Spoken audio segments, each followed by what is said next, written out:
अस्सलामुअलैकुम नाज़रीन, परवाज़ न्यूज़ सां गॾु मां आहियां ज़ोया मल्ला। फैज़गंज खां रिपोर्ट शेयर कंदा हलूं इरशाद अली बालादी जी। मोहम्मद शाह लॻ ॻोठ निहाल खान बालादीअ में बरसाति जे पाणीअ ॻोठाणनि जो जीअं जंजाल करे छॾियो। हितां जा अवामी नुमाइंदा बि अघोर निंड सुतल।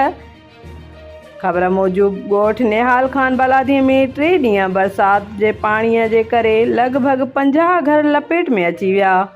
इसाक बालादी, उस्ताद न्याज़ अली बालादी, उस्ताद पीर बख्श बालादी, हुसैन बख्श बालादी, माशूक अली बालादी, वज़ीर अली बालादी ऐं ॿियनि अॻवाननि ॻोठाणनि एहतजाज कंदे ॿुधायो त असां हिते तमामु वॾी मुश्किल में आहियूं ऐं हितां जी अवाम लीडरनि खे असांजी का बि परवाह न आहे। ऐं हिननि ॿुधायो आहे त ॻोठ निहाल खान बालादीअ में 2 सालनि खां बिजलीअ खां बि महरूम आहियूं।